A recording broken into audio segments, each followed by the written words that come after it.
We don't need a quorum because this is a subgroup. Got it. So welcome, everyone. This is a subgroup meeting of the short-term rental working group. And this subgroup meeting is focused on legal and zoning questions related to the group's work in progress.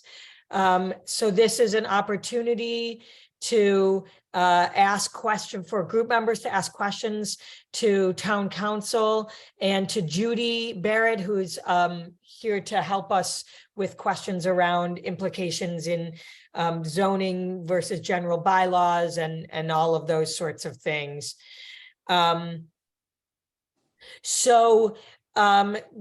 John and Judy, I think we've let you know the group has been considering a handful of mechanisms that they think might be promising.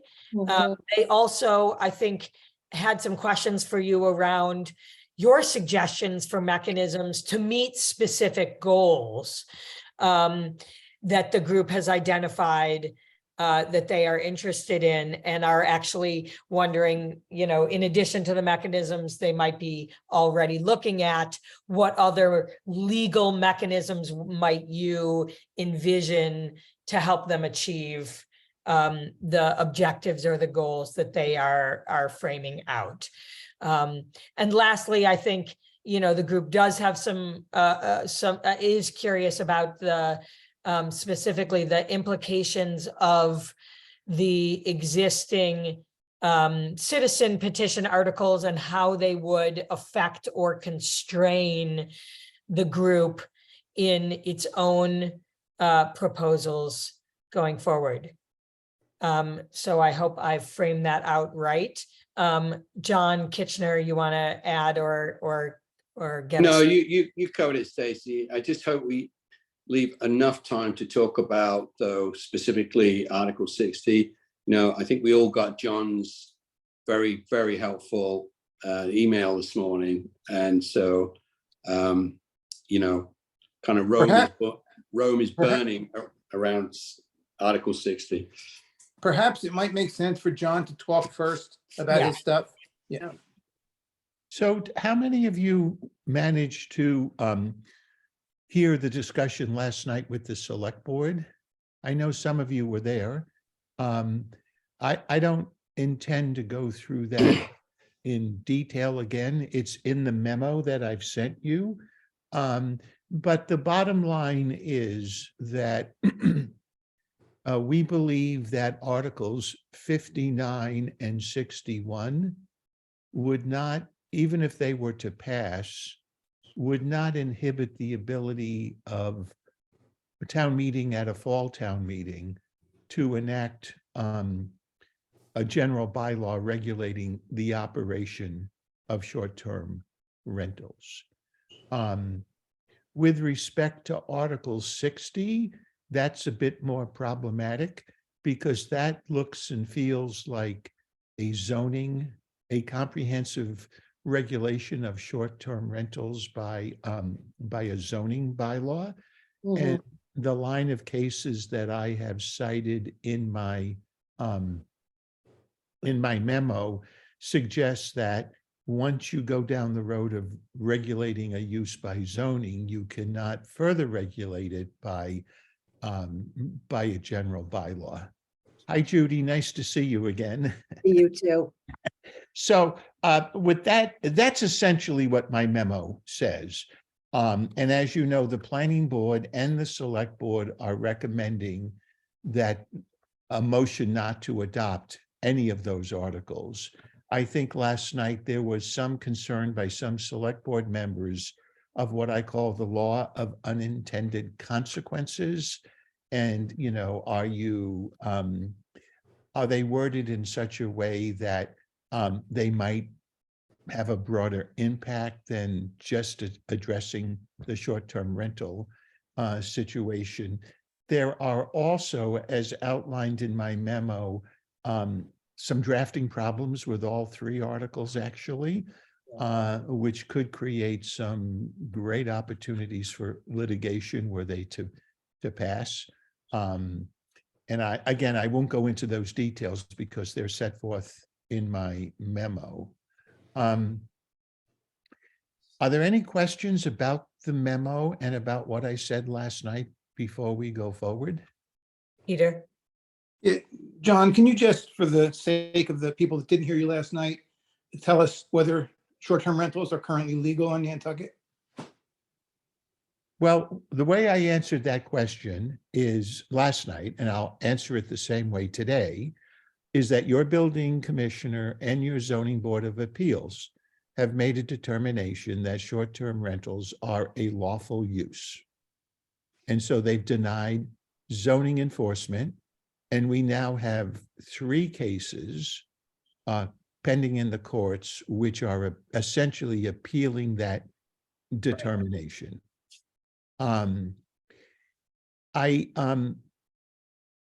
It's always hard to predict how a court, whether it be the trial court or an appellate court, is going to rule.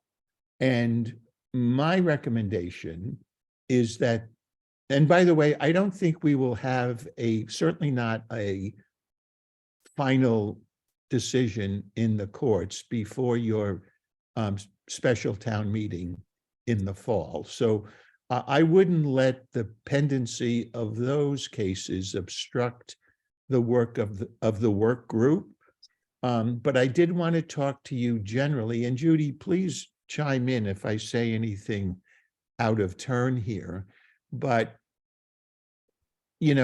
last year when we were having the discussion about the warrant articles last year, I had said that one of the things the town should consider doing is enacting either, at that point, I think we were talking about a zoning bylaw to eliminate the legal jeopardy that so many people are in with this hanging over their heads. And I don't see any indication that these plaintiffs or the groups that are certainly promoting these lawsuits are going to stop. And it's always a bad idea to place your fate in someone else's hands. So I, for one, would be very much in favor of this work group coming forward with a set of bylaws. So here's at the fall town meeting, and do it all at once and in the proper sequence, and make sure that they both have to pass in order for either one of them to go into effect. So with that backdrop, I think the work group should seriously consider addressing both the use and the operation of short-term rentals. So we all know that zoning regulates the use. Yep. And right now, there is nothing in your bylaw that regulates short-term rental uses as we sit here today. When the Commonwealth enacted Chapter 64G, which is the rooms tax legislation, they added Section 14, which says towns may regulate by bylaw. It doesn't say whether it's general or zoning. They can regulate the operation of short-term rentals. And the statute, in fact, gives a whole bunch of different things that can be done, limiting the number of certificates any one individual can hold, regulating by class of operators. I think that, as I will be explaining later, that gets to this whole issue of corporate ownership. Right. Limiting the number of days that someone can rent on a short-term rental basis. So there's a lot of tools in the work group's toolbox. If you all can come to a consensus on how the town should regulate short-term rentals. I think I think it would be important, again, so that you don't leave your fate in a judge's hands, to consider addressing the use question in a zoning bylaw. Okay. And that would not only would not only moot these existing lawsuits, but would also provide some level of certainty in the future for people who are using their homes as a short-term rental, whether it's their primary residence or not. And at the same town meeting, adopt a general bylaw that regulates the operation. And again, I think we would want to take care in terms of the order of consideration. And I have to think about this a little bit further, but we may want, I think what we would want to do is start with a zoning bylaw that addresses the use, but make that bylaw not go into effect unless the subsequent bylaw, the general bylaw regulating the operation, is also takes effect. Does that make sense to folks? Completely agree, John. Thank you. I completely agree. I'm in good All right. company with Judy. You want to say anything, Judy, in general? This is just music to my ears. I just been struggling for months now with this. But what about the zoning bylaw? Knowing these cases are out there and they're not going to go away. And I think it's got to be addressed both ways. So I'm with you. Yeah, Okay.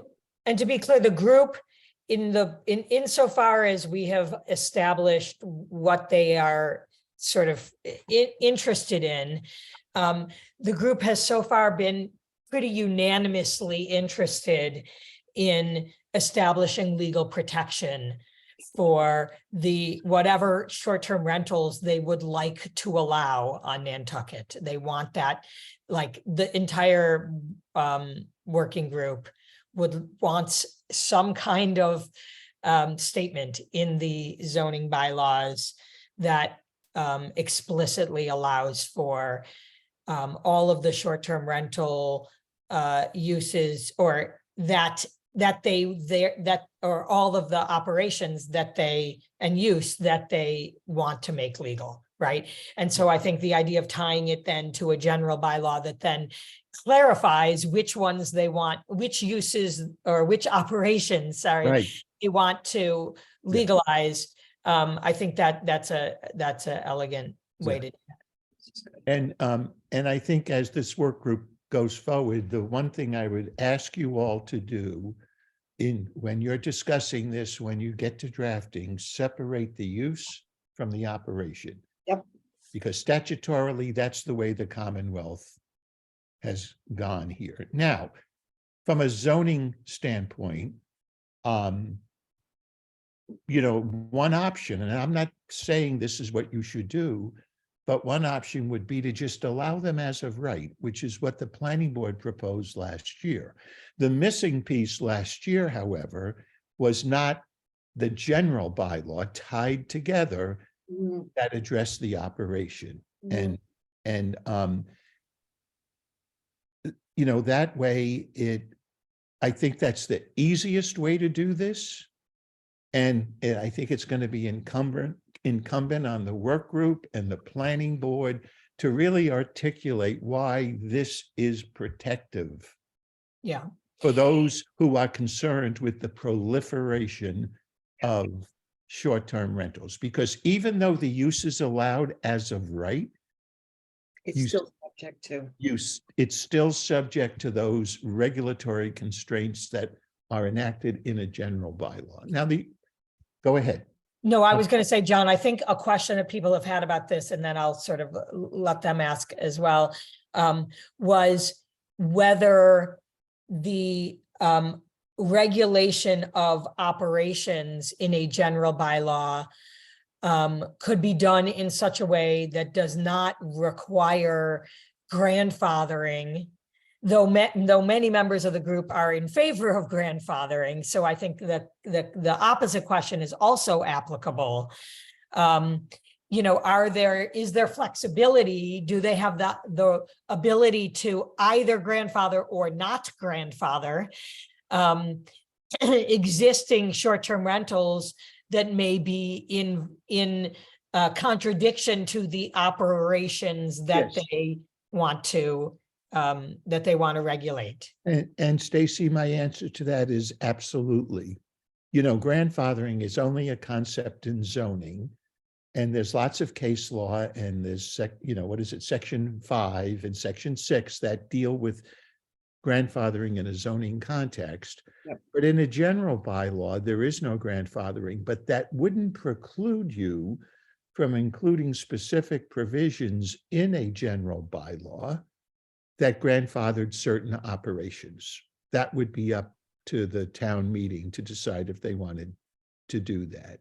Yeah. But I think the legislature has given cities and towns a fantastic gift in Section 14 to enact a general bylaw that regulates the operation. Now, since we all spoke, and I'm sure you're all aware of this now, there have been some legal developments.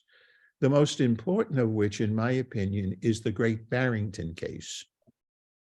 Great Barrington last May enacted a general bylaw regulating the operation of short-term rentals in two primary ways.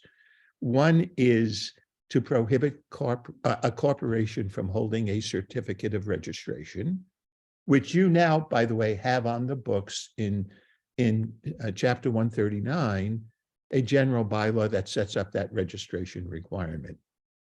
The second thing that Great Barrington did was to limit the number of certificates that any one person can hold. And the Attorney General upheld both of those provisions. Now, does that mean you're out of the woods? No, because just because the Attorney General approves something, it doesn't mean that folks can't sue. Right. And so the issues, but I do think that the Attorney General went out of her way in that Great Barrington decision to address head-on some of the constitutional issues that have been raised, and has, I think, given a very considered opinion that the Great Barrington bylaw did not raise constitutional issues. But if you present a general bylaw to town meeting that, for example, says no corporate ownership, while we have that Attorney General decision now, it doesn't insulate the town from lawsuits challenging that restriction. Right. Okay? Been So, oh, sorry, go ahead, Judy. you No, want- that's been my concern that, when Margaret Hurley sort of finally got there on this and blessed the Great Barrington bylaw, which has a lot of good traits to it, it's not the same as a judicial decision. It's the Attorney General making a determination that that the bylaw the town passed doesn't create any constitutional or statutory, facial inconsistencies, period. It's not a judicial decision. So that's why I've been a bit anxious about this for quite a while now, that to sort of not somehow address the zoning piece of this, it has concerned me. So John, what you're saying is making me feel much better. Well, that's my job in life, is to make you feel better. So are there any questions about I guess it's our general recommendation, Judy's and mine, that the work group consider both a zoning bylaw and a general bylaw, and to figure out a way that the motions at town meeting can state that neither one can take effect unless they both pass? I'm gonna sort of open this up to questions people have for you, because I know David and Kathy have both had their hands up. So David. You gotta unmute. Hey, yeah, thank you, John. Hallelujah is all I'm going to say. I'm with Judy, like music to my ears. I think this is a discussion that we started having in this group the first day. So just a couple questions. One, and I'll ask them both at the same time, is could you, I think it would be helpful for the group to understand how robust grandfathering is, or just how kind of bulletproof it is, and how it's hard to work around once it's established. And then second of all, if you or Judy could just talk about how that we need to regulate both in zoning and in general bylaws, but they need to have a common thread that runs throughout to keep them honest. Yeah. So thank you for that question. So the grandfathering, let's just discuss that with respect to zoning. You know, if you were, for example, to recommend a zoning amendment that just allows these as of right, Right. grandfathering is not an issue at that point, right? Right. But to the extent that you enact a zoning bylaw that restricts the use in some fashion, then any pre-existing legal non-conforming use would be grandfathered, and they could continue to operate. With an inability to regulate in many ways. No, you could still regulate the operation by a general bylaw, but the use Okay. would be grandfathered. Okay, yeah. And I know that's a difficult concept to sort of grasp. So the general bylaw regulation, no grandfathering unless you choose to include something in your general bylaw. So what does that mean to be a lawfully pre-existing non-conforming use? It means you can continue that use indefinitely. Unless at some point, well, I'm not going to complicate this. You could continue that use indefinitely.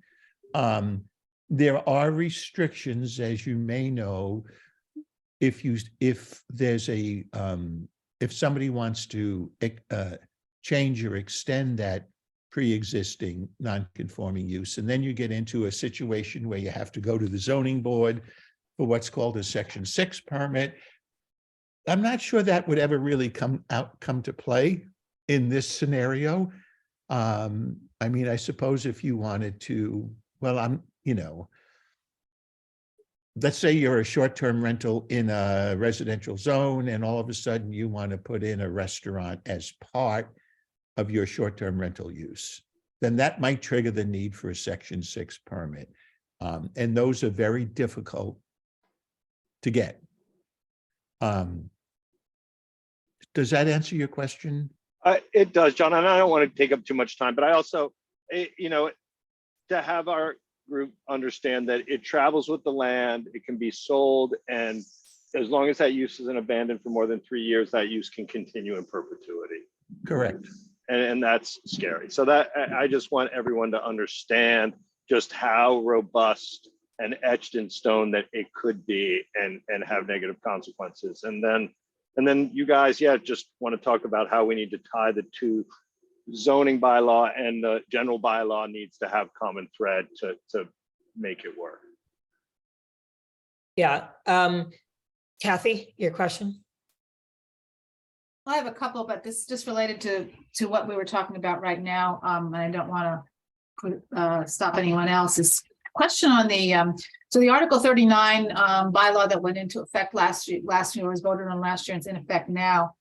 One of the things that keeps coming up is, noise and nuisance kind of regulations is something that we need to consider.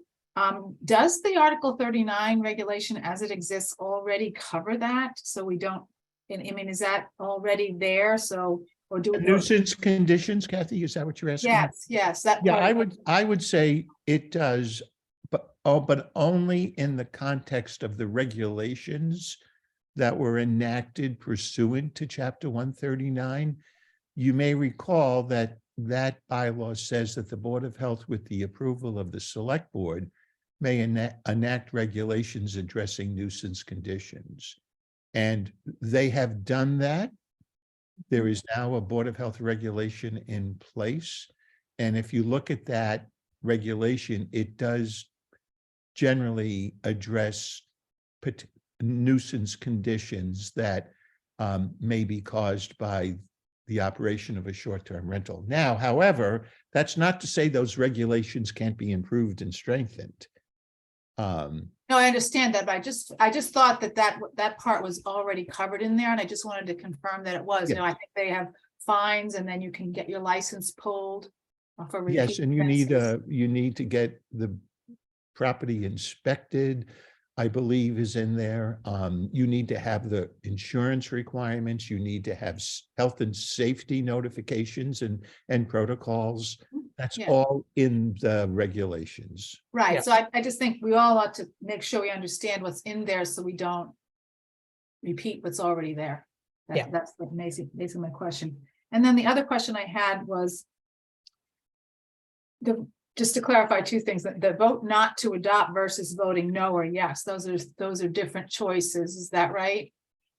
Or is voting not to adopt the same as voting no? I would say a vote of not to adopt is a negative action on the zoning proposal, which means that it cannot come back before town meeting in substantially the same form for a period of 2 years unless the planning board recommends the adoption of a subsequent article.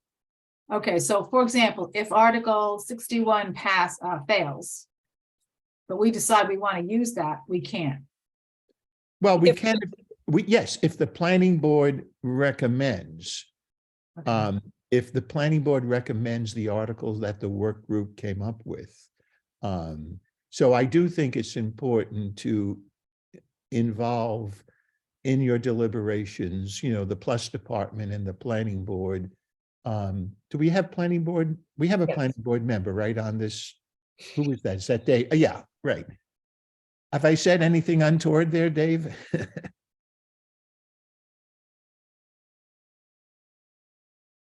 Who am I to question you, John? It sounds right to me. That's my understanding. Okay. Great. Kathy, Okay. anything else? Yeah, just one, you're gonna talk more about the articles and specifics next, is that it? I don't know that we're going to necessarily talk specifically about the citizen petition articles, except as they pertain to what this work group might be trying to accomplish. I do think there are some additional questions people have about the legality and the best options for achieving the objectives that the group has been talking about. And I do just want to put on the table, I think, another question that may be as much, Judy, for you as for John, about enforcement.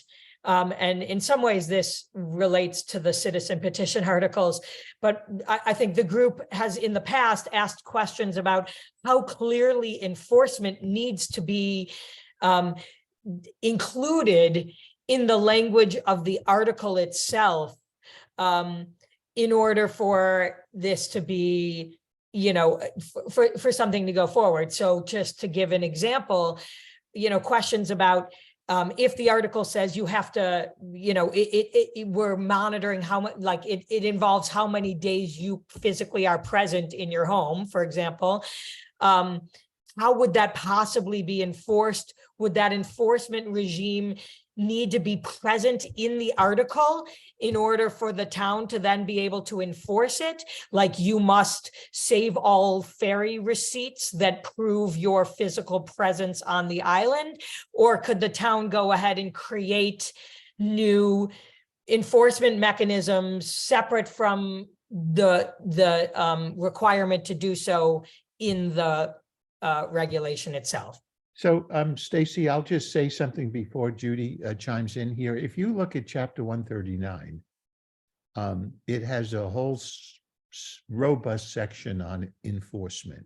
Okay. And I got into a bit of a fight with the Attorney General because when she was reviewing Article 39, because one of the things that Section 14 of 64G says is that towns may not only issue fines, but they may assess civil penalties for violations. So I included a provision that any violation of the chapter 139 regulations can subject the violator to a civil penalty of up to $5,000. Right. And she questioned that too, didn't she? John, didn't Mark? That's what she questioned, and Yep. but we had a very friendly but robust and frank conversation, but ultimately she allowed that to stay in. So, But I think even just the question of like, is there been a violation of this bylaw or not?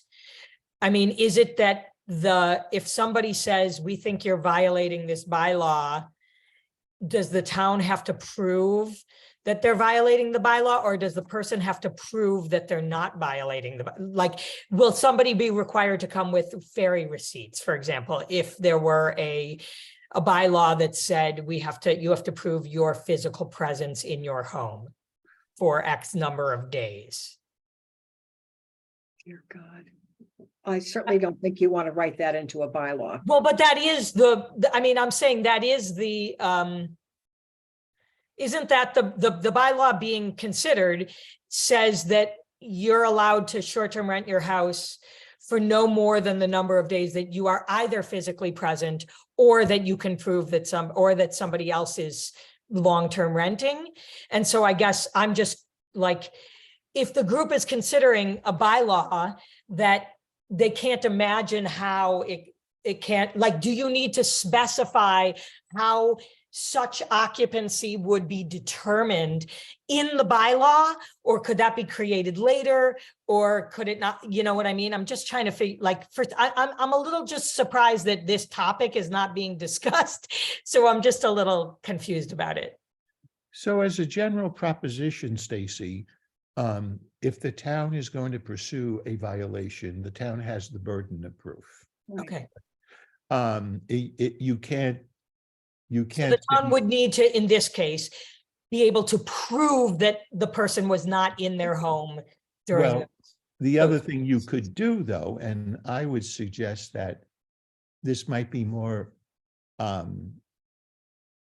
appropriate for, amended chapter 139 regulations. You can have record keeping requirements. Yeah. That Yeah. must be complied with. And if they don't comply with those requirements, that's a violation. Right. Okay.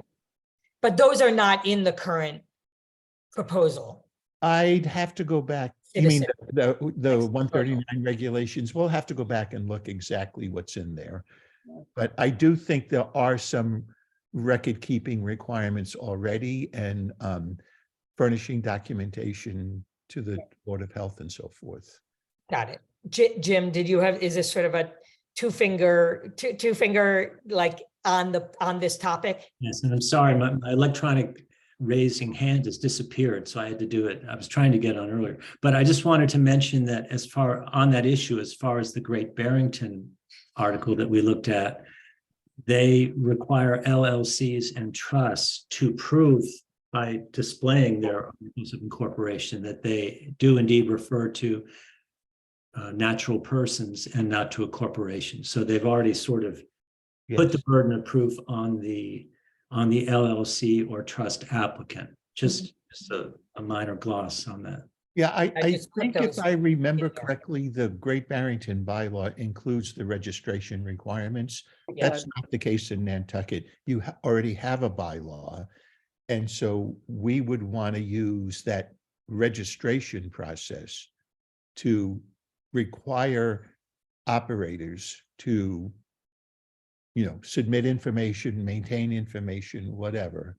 Yeah. And keep it out of the general bylaw itself, that regulates the actual operation, if that makes sense. Yeah. Okay, going back to our queue here. Kathy, did we cover your questions? Or can we? I had get a one more in? follow-up question from last night, so if that's not appropriate now, I'll hold it, Yeah, but it hold was that. just something, okay. Hold that, unless it's directly pursuant to the group's work. Julia, Is, you're next. Sorry, Kathy, are you okay? yeah, Kathy, it do you is. want to put it in the chat maybe, and we'll see Yeah, I'll do that. how relevant it is? Okay, Julia, go ahead. Thank you. Thank you, John. So I listened to last night, and I have a follow-up on one article, and I think does pertain to this discussion, but I'll leave it for later because I think it's probably in the Kathy camp. So once you allow, so you said, okay, you've got the zoning and the general bylaw, and you're going to make sure that they both get passed, not just one, because then you Right. get into a problem either way. And so once you allow the zoning, right, the STR zoning by right, the STR use by right in your zoning, so I could sort of see how it would in a way still limit how you can apply general bylaw or general regulation in the future. So, because I think one of the great things about the general bylaws is we love the flexibility. We love that it's simple majority. We love that, you can go back to town meeting and change things and not deal with grandfathering and whatnot.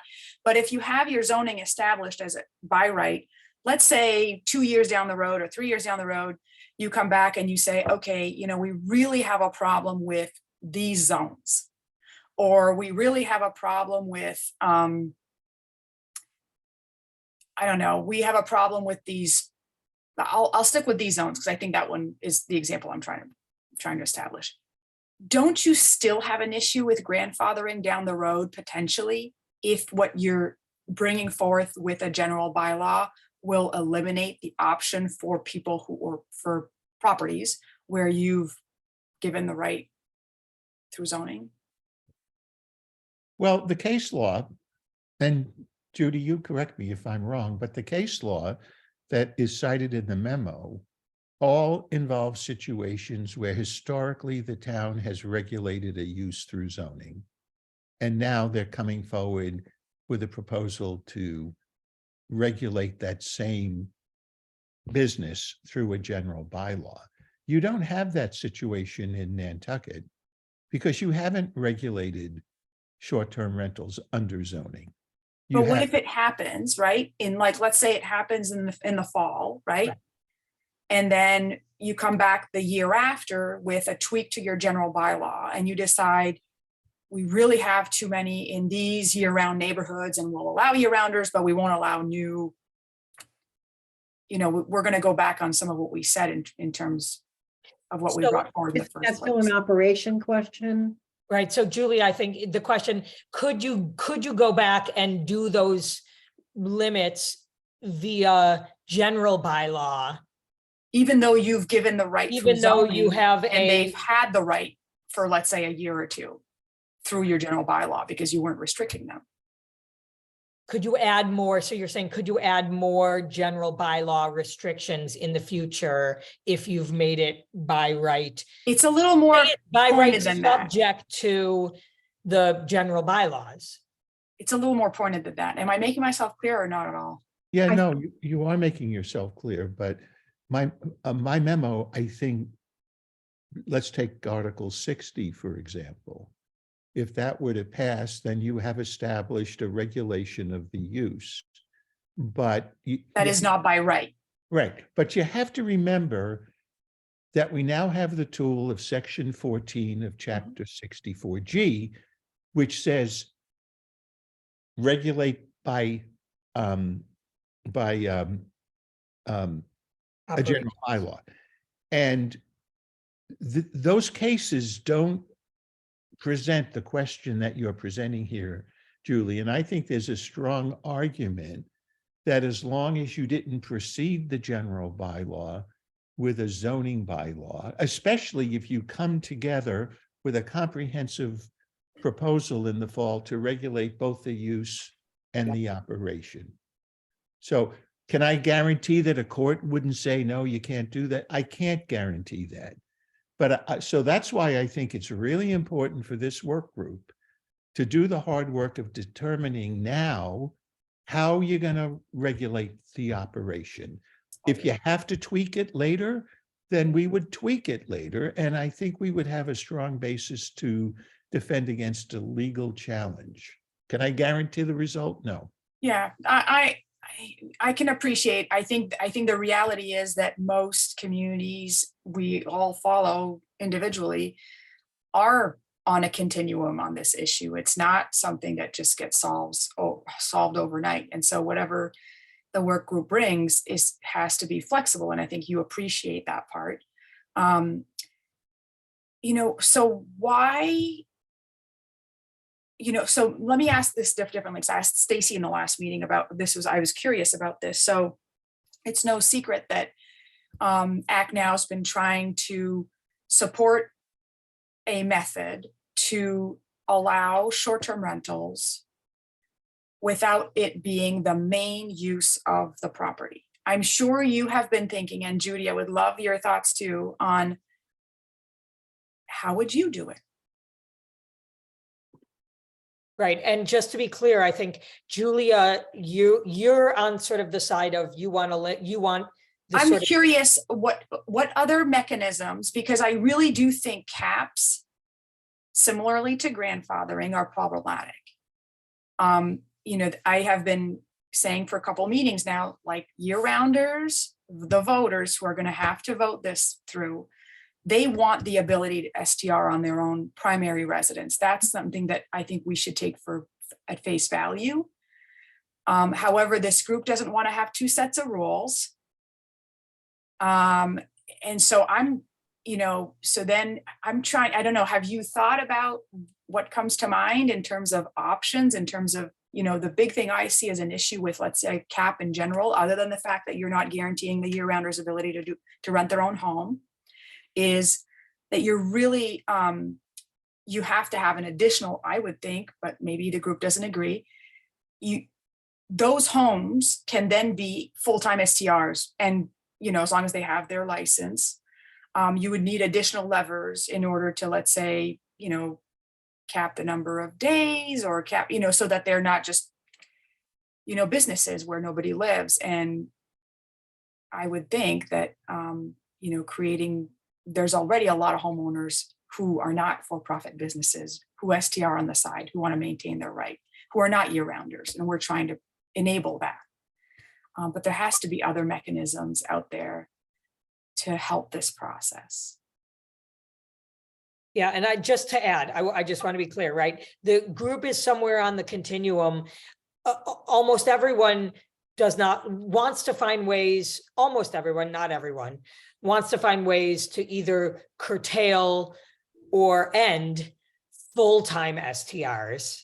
Mm-hmm. Some want, like Julia is concerned not only with full-time, but with primary STRs. Most other members of the group are not there. They're really more focused on the full-time, sort of business-oriented, profit-only, like type STRs.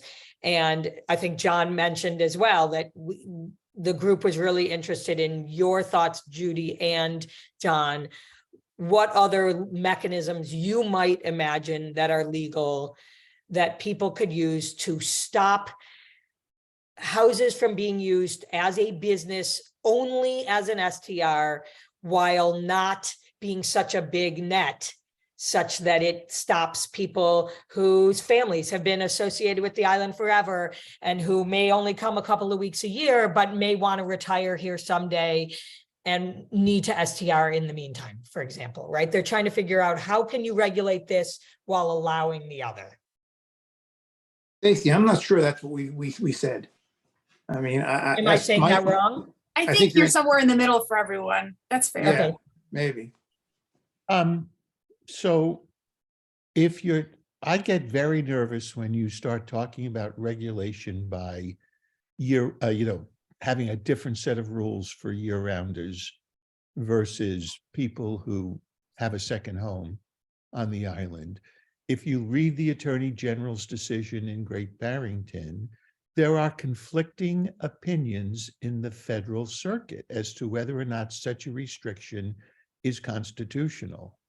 And I'm not here to tell you that it is or isn't, but I think it would be better if you could figure out a way to regulate not so much by the class of ownership or year-round residency, but putting restrictions on the number of days you can rent, Right. for example.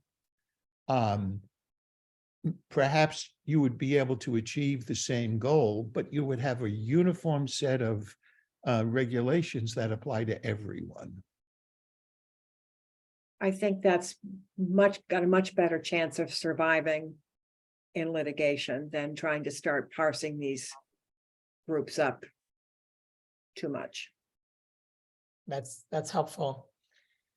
For example, you could put I'm just saying, you could put a restriction on that no short-term rental operation can be for more than 3 months or 4 months out of the year. That applies to that applies to primary residence, second homes, corporations. It doesn't matter at that point. Well, and I also think too, what it does is that I think it gets to the heart of the matter from a planning point of view, which is the impact. And can I just ask a follow-up to that?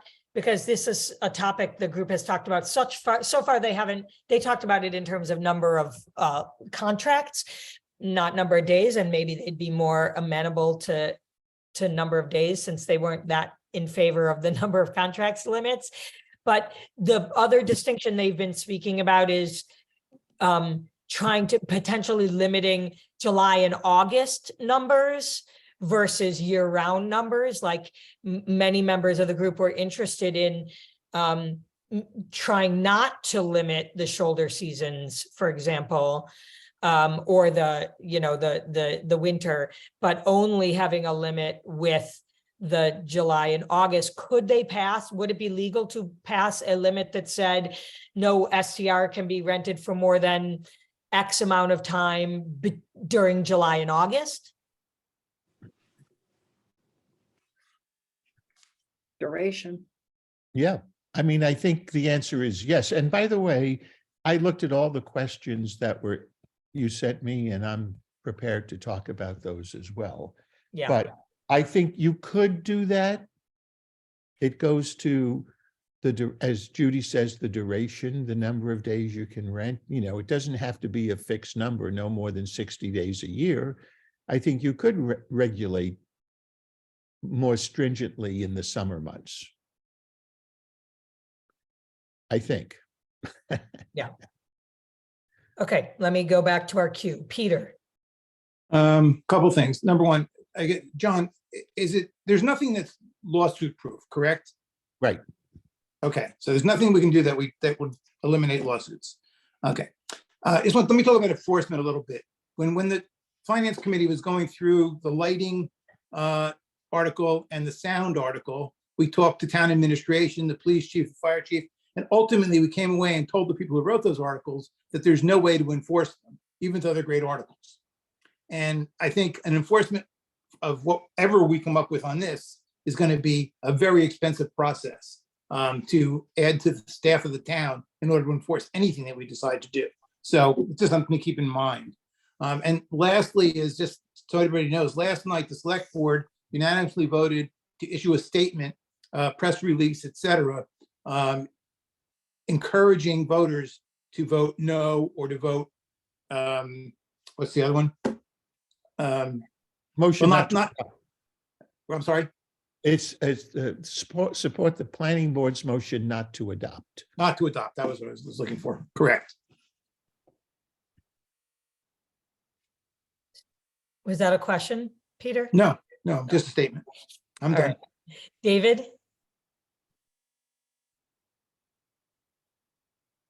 You're muted still. Yeah, I just wanted to discuss the limiting, but I think this isn't the place for it. So we can discuss that in a regular meeting. So I apologize. Thank you. Okay. So since we don't have more hands, John, I'm trying to now reconstruct the questions that I asked you to see what we haven't yet covered. Do you have those handy? Yeah, I could do it real quickly if you would Okay. like. Yeah, So that'd be great. the first question was whether or not would we recommend the Palm Springs approach or the Great Barrington approach in terms of limiting STR permits to only natural persons? And my response is, we know that the Great Barrington provision passed muster with the Attorney General. So I would say you should be focusing on the Great Barrington language. Okay. Next one was, could you limit each STR to one rental per week? So, you know, what the statute talks about change in occupancy. And so I would certainly recommend you consider that kind of language so that there can be no more than one change of occupancy per week. And I do think that is something that you could do in a general bylaw. Yep.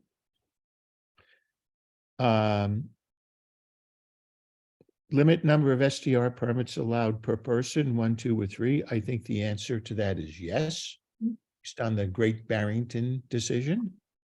Could you limit the number or percentages of STRs either in certain geographical areas or island-wide to prevent an increase in their number?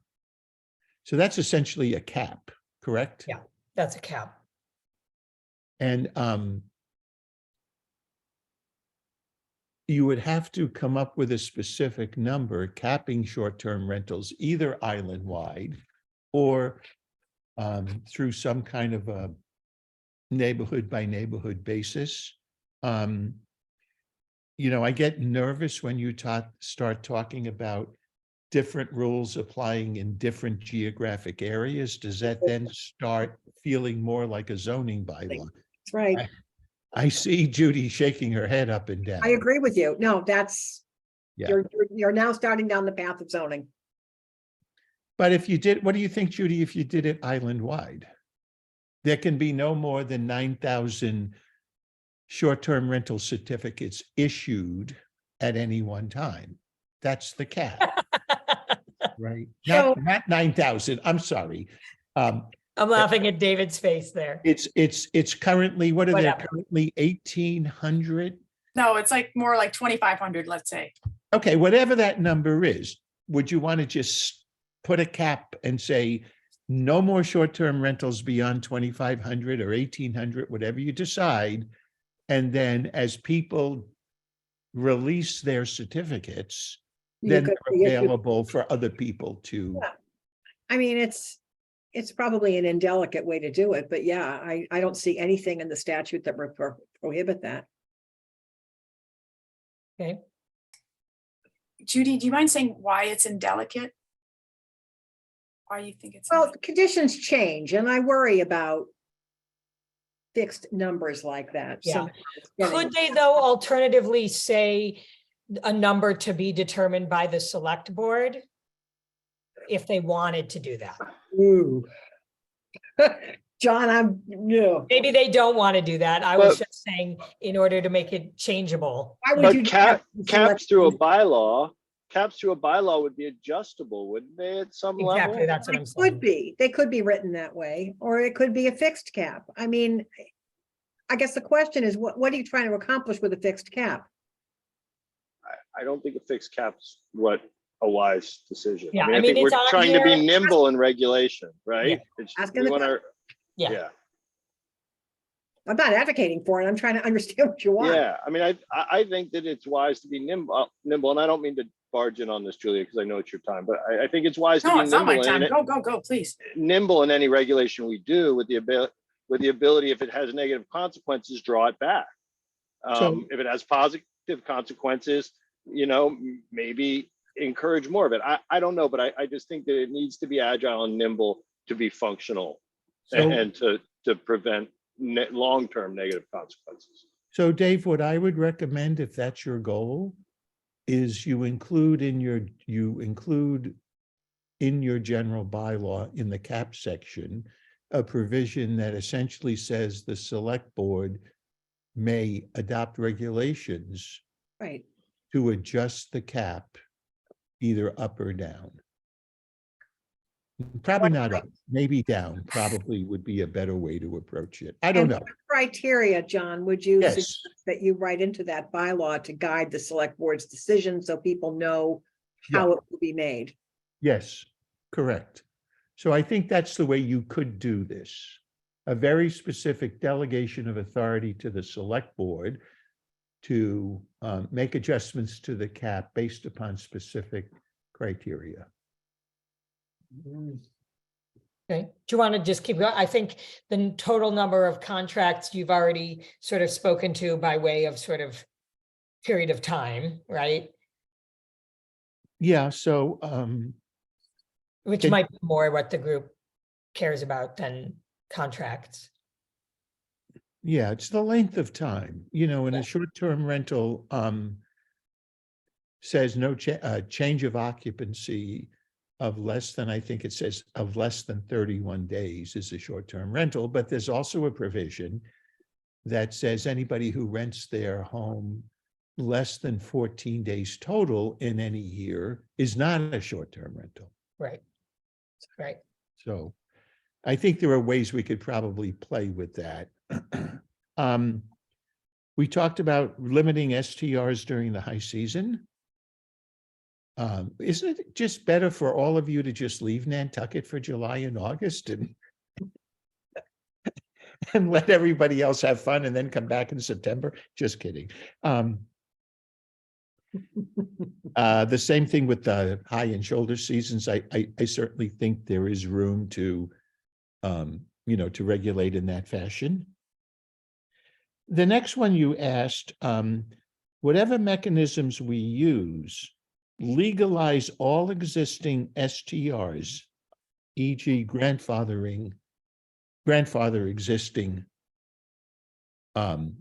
existing STRs.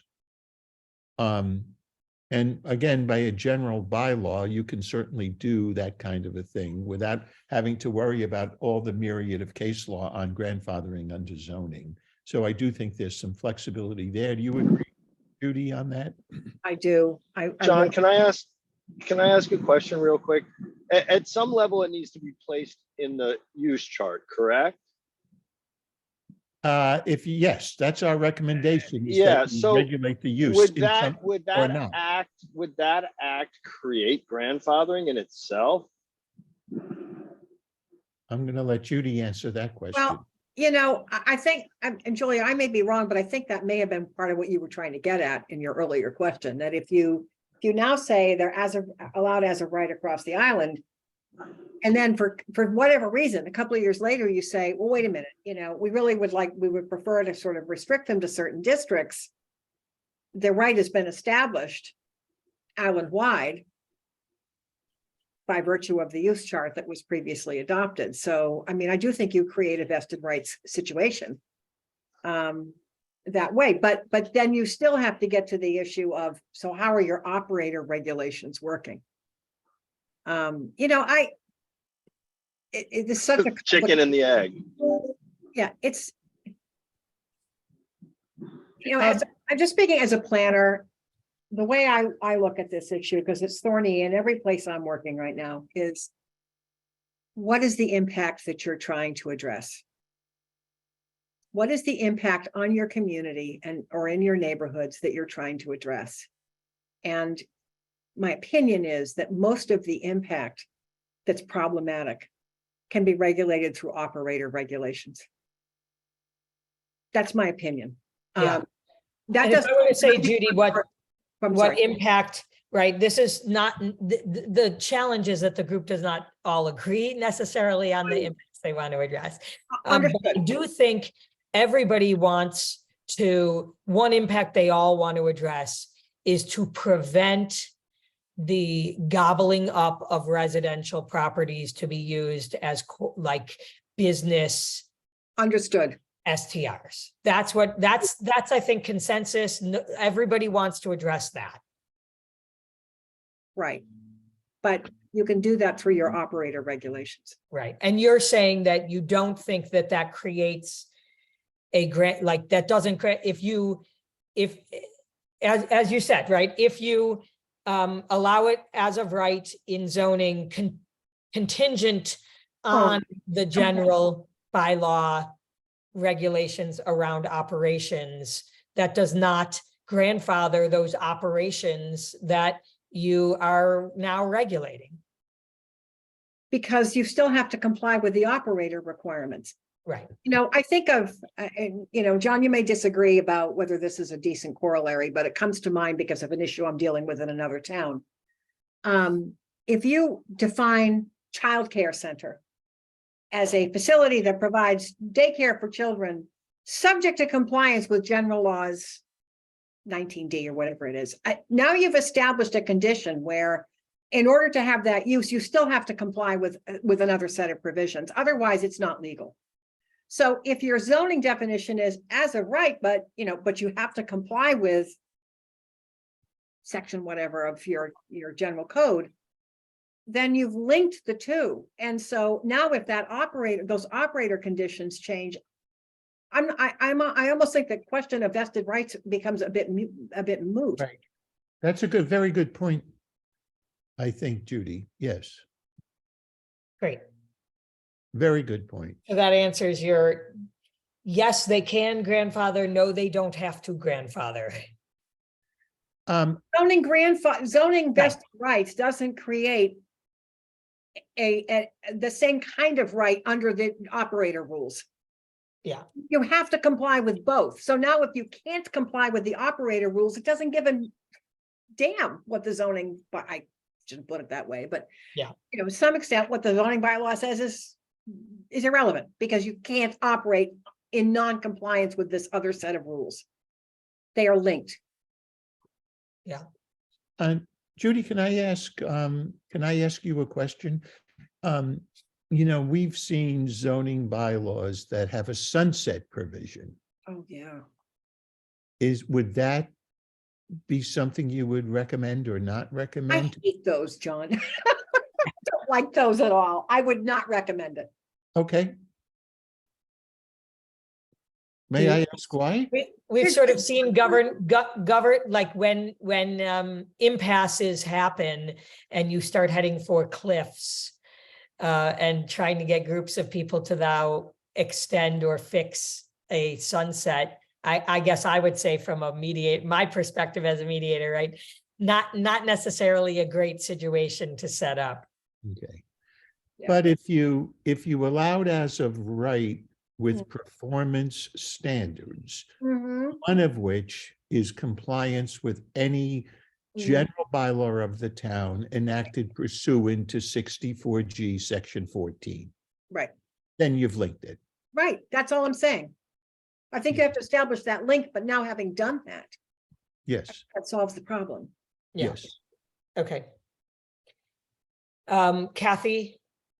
Just real quick, John, in linking them, totally agree that's the way to do it. Would you recommend that whatever operational regulations we come up with, would they be put into what 39 is now, or there would be a separate thing that is a separate set of regulations? Does it No. matter?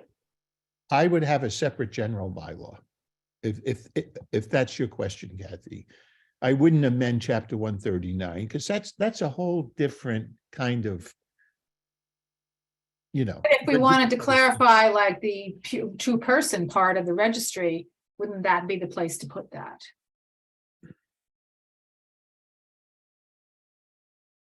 I'd have to think about that, Kathy. I think you probably could do that, but I think I would rather limit 139 to the registration requirements and the nuisance regulations. And make sure they're not incompatible.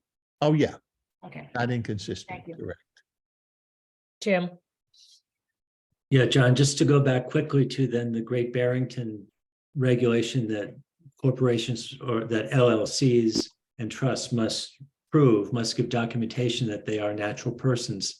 And you said we already have our registration in effect. How would we handle that if that's part of our general?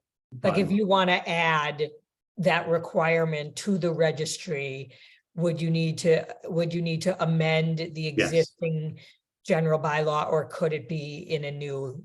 It'd be by itself, and it's.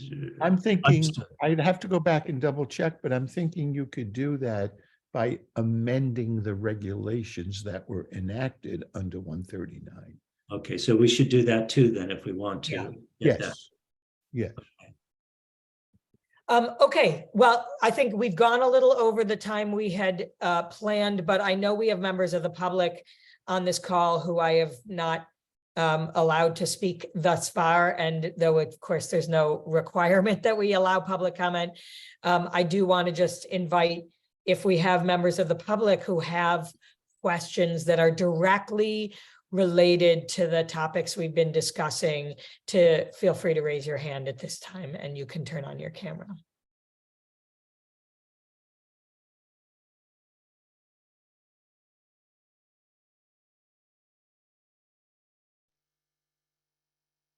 Okay, seeing or hearing none. I want to thank you, John and Judy, very much for all of this information for the group. This is clearly not the last time we are going to call on your expertise, and Judy in particular. You know, you could start thinking about what you think the text of some of the things that the group has been considering might look like, since we're going to call on your help to draft them.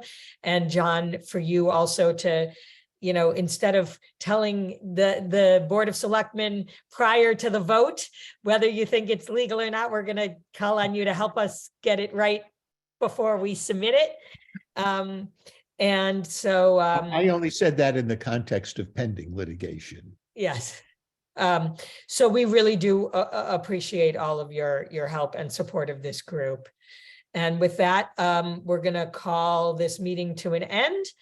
And thanks everybody for your participation. Can you send a chat to? Yes, Semanish, Council? can Yeah. you do that? Thank you. Okay. Thanks, everyone. See you all again. Thank you. Bye-bye. Bye. Bye-bye.